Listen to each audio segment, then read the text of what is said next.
The time is exactly 9:28 a.m. We move on with the show. We will be talking with a CEO at Tobacco, Alcohol and Gambling Advisory and Action Group, and that, of course, is Peter Ucko.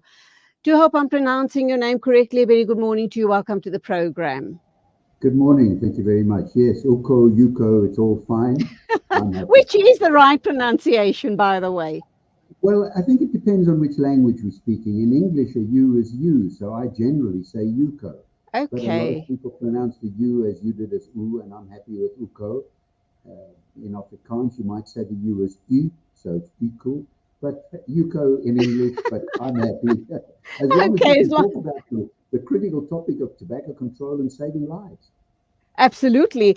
And that's where you come in. Before we get to this new tobacco law, let's understand what exactly is it that you do as a CEO at, obviously, at TAG, which is an acronym for the Tobacco, Alcohol and Gambling Advisory and Action Group.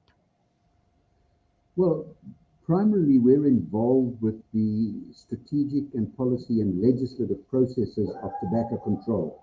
We work on the ground when it comes to enforcement and training of public health officials and law enforcement officials, port authorities, and all those things. Over the years, we've done that of training them as to what the Tobacco Products Control Act meant. And now we're going to have the Tobacco Products and Electronic Nicotine Delivery Systems Act, and so we'll carry on with that training. But getting to this stage of the bill, drafting the legislation, working on getting it through cabinet is primarily what we do. It's a strategic policy and legislative process. Okay, so I understand now that these new smoking laws are in the pipeline for South Africa, which possibly means 100% ban in certain areas for smokers. How's that going to look like?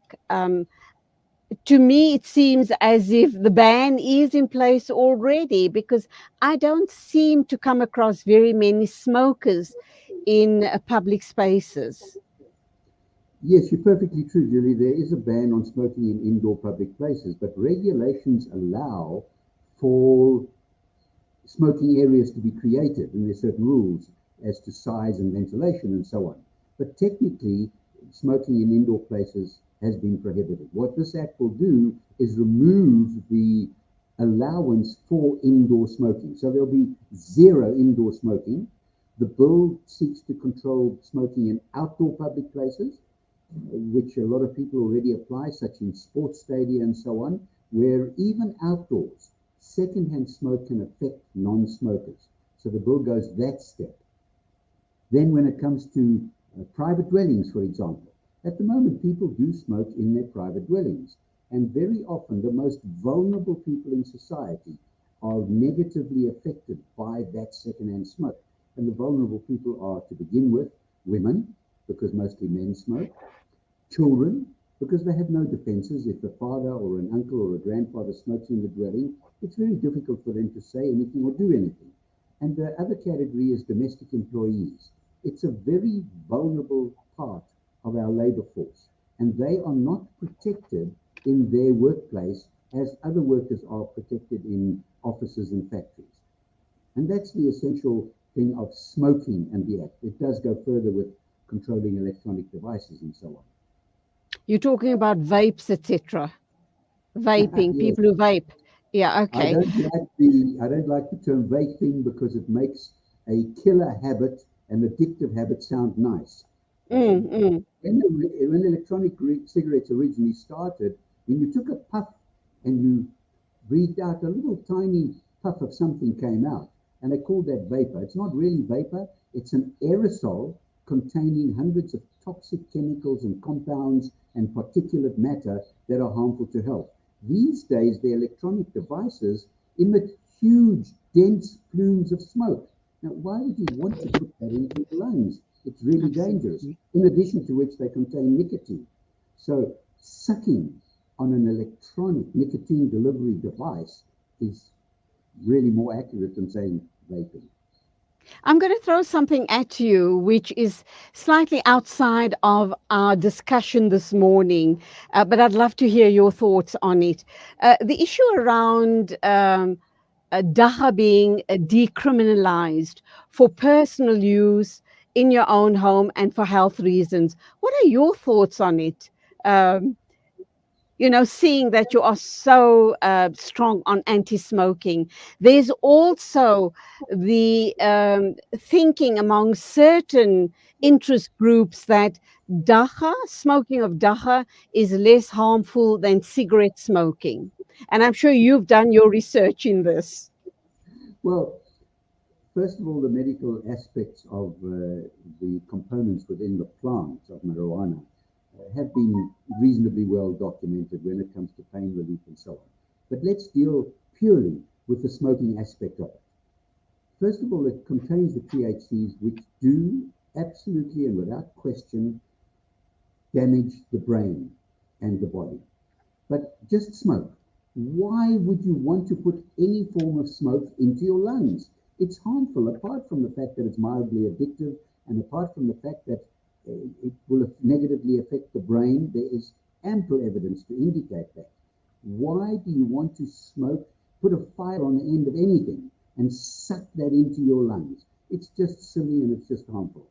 If there are medical benefits to the extracts from and components in the plant of marijuana, then let's deal with that medically in a controlled and well-documented medical sense. Smoking, putting into your lungs, it's crazy. Why would you want to do that?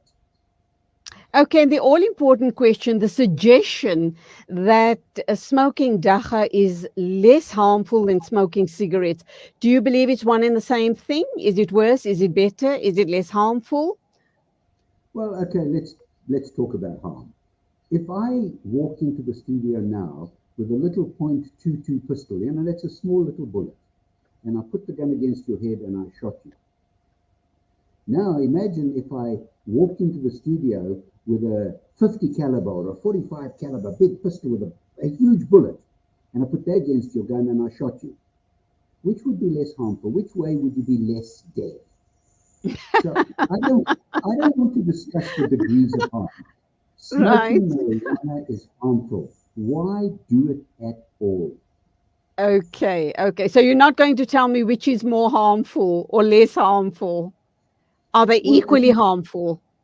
they're harmful in different ways. Tobacco Okay. contains nicotine, which is hugely addictive. But when you light anything, marijuana or tobacco, it Point produces taken. cars and other chemicals, and they're harmful. It's Point not going to taken. make a difference. Okay, let's move on then. What is this new legislation going to look like? How's it going to impact on the smoker, on the seller, your corner shop that sells the cigarettes? I'm understanding also that packaging, the legislation is going to force manufacturers to change the packaging. Do you think those acts are going to make me change my habit of smoking? Without any question, let's deal with one at a time. Displays at retail. At the moment, let's say a man has quit smoking and he walks up to the counter and he wants to buy something small. And in the background, when he's looking at the person who's serving him and saying, I want some bread or I want some whatever it is that he wants, in the background, he sees packets of cigarettes.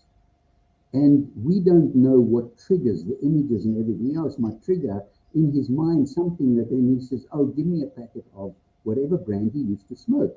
And suddenly he's now broken the quit and gone back to smoking. So those triggers are vital to remove. When it Okay. comes to the displays, they have to be under the counter. The retail stores are probably unlikely to sell fewer cigarettes in the short term. In the long term, more and more people will quit smoking, and eventually fewer and fewer cigarettes will be sold. Now let's look at the packaging.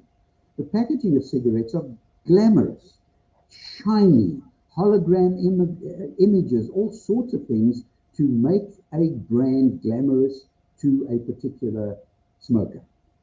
And so they develop brand loyalty. They want you to switch brands because my package is more attractive than others. But the package doesn't tell you anything about the content. So what we want to do is put graphic health warnings and all sorts of other messages on cigarette packs, make them plain and standardized, plain colors so that you don't have all sorts of brands and colors and images and logos, but it'll be a mild light brown background with a brand name in a certain font and a certain size and a certain color, with other warning messages that the product contains addictive chemicals and is toxic. So people and research around the world, we don't have it yet in South Africa, we have text health warnings, but around the world it's indicated that at the very least, smokers look at these standardized packs with graphic health warnings and pictures and other messages like smoking costs you a lot of money. It's a waste of money because you just smoke and blow it into the air. It's like crazy. People have at the very least considered quitting, and many of those have indeed quit as a result. So tobacco control and reducing smoking prevalence is not a single item. It's a package of many things. Banning smoking in public places, it kind of makes it no longer the normal thing. Banning displays means it's not always in your face. Putting health warnings on packages tells you the truth about the risks of smoking and the dangers of smoking and the harms that can be caused. Another thing that has to be done that is not in this bill is the increasing of tax so that you make cigarettes less and less affordable over the long term. And the more expensive they are, the more people quit smoking. So it's a whole package of many little things, and all of them contribute to the reality of a reduction in smoking prevalence. So, Peter, consumers, smokers, retailers will all argue that this is going to create a lot of hardship on them because they're going to have employers, businesses, and even, well, and businesses possibly losing a big chunk of their revenue. No, that's a misnomer. Because what chunk of revenue is selling cigarettes to a chain of supermarkets? And I'm not going to mention names, there are many chains of supermarkets. If they stop selling cigarettes, how much profit are they going to lose? They're not going to lose employment because the people who work there don't sell exclusively cigarettes.